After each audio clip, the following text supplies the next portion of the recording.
नमस्कार दोस्तों, स्वागत है आप सभी का एजुकेशन के एड 6 में। रुख करते हैं बिहार की तरफ। बिहार विधानसभा चुनाव, जी हां, तिथि घोषित हो चुकी है चुनाव के लिए। इनफैक्ट ये भी बता दिया गया है कि 10 नवंबर को आपके रिजल्ट आ सकते हैं, परिणाम घोषित किया जा सकता है। इतना जल्दी अगर कोई एग्ज़ाम लेकर रिजल्ट दे दिया जाए तो कितना अच्छा लगेगा। लेकिन इस बार देखना है कि इस दिवाली में कौन जीतेगा और कौन हारेगा। क्या जलेगा लालटेन, क्या नीतीश कुमार फिर करेंगे धमाका? ये इसके बारे में सारी जानकारी तो आपको 10 नवंबर तक का इंतज़ार करना पड़ेगा। बहुत ही बड़ा घमासान होने वाला है बिहार के लोकसभा चुनाव को लेकर। काफ़ी तारीखों को ऐलान हो रहा था बीच में, इसके साथ ही राज्य में चुनाव का आचार संहिता लागू हो चुकी है। अब आपको बता दें कि इसी बीच जितने भी परीक्षाएं होने वाली थी, मतलब जितने भी नई परीक्षाओं का जो एप्लीकेशन है वो आने वाला था कि इस नई वैकेंसीज का, वो अब स्थगित रहेगा। जी हाँ, ये करीब 10 नवंबर तक सारी चीज़ें आचार संहिता में स्थगित रहेगी। मुख्य चुनाव आयुक्त सुनील अरोड़ा जी ने शुक्रवार को मतदान और मतगणना की तारीखों का ऐलान किया है। आप सभी को पता है दोस्तों इसके बारे में। और सीईसी ने बताया है कि बिहार में 3 चरणों में वोटिंग होगी। एक 28 अक्टूबर, दूसरा 3 और तीसरा 7 नवंबर। जी हाँ, ये 3 दिन वोटिंग होगी, अक्टूबर 28 से लेकर नवंबर 7 तक। अब वोट डाले जाएंगे हर एक क्षेत्र में।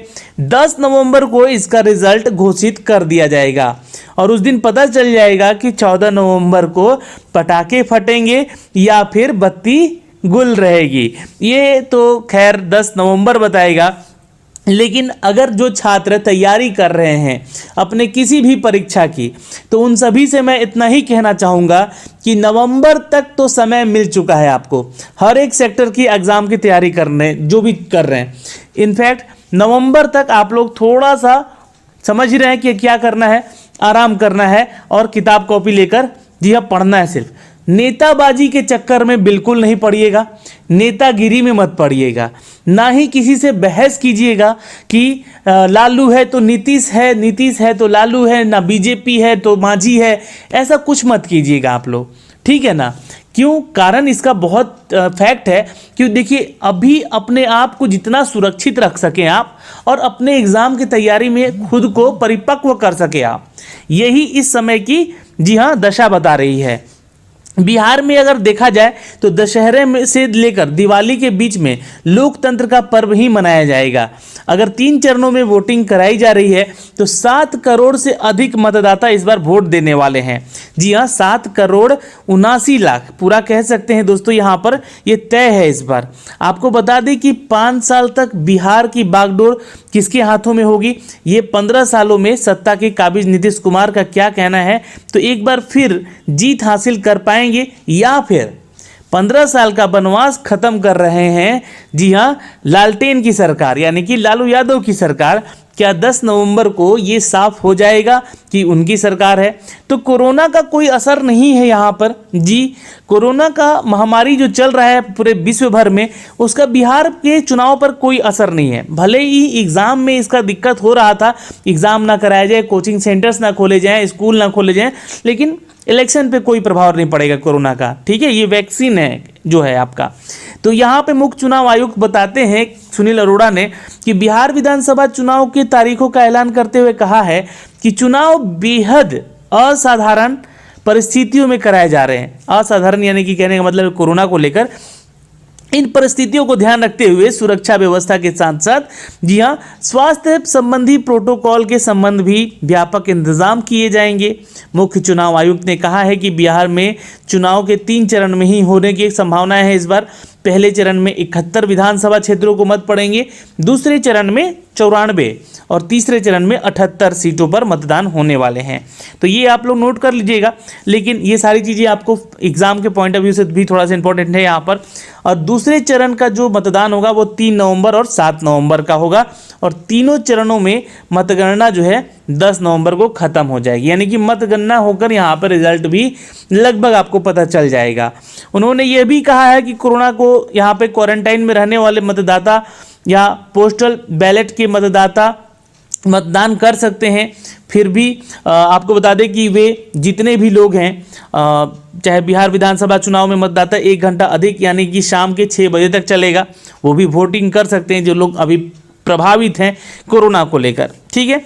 और बिहार में चुनाव में इस बार बूथ पर 1000 वोटर करेंगे वोट, हर एक वोट। जी हाँ, आपको बता दें कि मुख्य चुनाव आयुक्त जो है इन्होंने बिहार विधानसभा चुनाव के लिए 7 lakh hand sanitiser, 46 lakh mask, 6 lakh PPE kit और 6.5 लाख फेस जो शील्ड है वो 23 लाख जोड़ी दस्ताने, ये सारी चीज़ें मंगवाई जा चुकी है बिहार के इलेक्शन को कराने के लिए। तो ये सारी चीज़ें हैं दोस्तों यहाँ पर। अब यहाँ पे चुनौतियाँ बहुत आने वाली हैं। जी हाँ, एंटी इनबैलेंस जी मुकाबला करना होगा। तेजस्वी के लिए लालू की अनुपस्थिति एक मुकाबला ही होगा, एक चुनौती ही होगी। उन्हें एक तरफ अपनी पार्टी को एकजुट करके रखना होगा, दूसरी तरफ गठबंधन सहयोगियों के सीट शेयरिंग में भी साधना होगी। और इस बार चुनाव प्रचार जो भी होगा केवल वर्चुअल होगा। और ये ऐसे में राजनीतिक दलों का मतदाता यहाँ पे जो भी मतदान है अपनी बात पहुँचाने की कोशिश करेगा, ठीक है। तो ये एक बड़ा चुनौती होगा इस बार इलेक्शन में। एनडीए और महागठबंधन के बीच मुकाबला है इस बार का। फिर से एक बार देखते हैं किसकी सरकार बनती है। लेकिन जो छात्र बिहार के एग्जामिनेशन की तैयारी कर रहे हैं वो सभी छात्र से मैं इतना ही कहना चाहूँगा कि आप लोग अपने एग्ज़ाम की तैयारी लगातार करते रहिए, इसमें आप लोग कहीं भी ना चूकें, इसलिए इस चीज़ का आप लोग ध्यान रखिएगा। जी हाँ, क्योंकि आने वाले समय में ये डिसाइड होगा कि कौन राजा बनेगा, लेकिन राजा का बेटा राजा नहीं बने। जी हाँ, राजा वही बनेगा जो हकदार होगा। जी हाँ, राजा वही बनना चाहिए जो कि हकदार होगा। और जो वर्षों से शासन करते आए हैं, अगर आप लोग उस शासन से खुश हैं तो उस शासन को लेकर आइएगा, नहीं खुश हैं तो शासन को बदलाव का ज़रूरत पड़ेगा तो बदलाव लेकर आइएगा।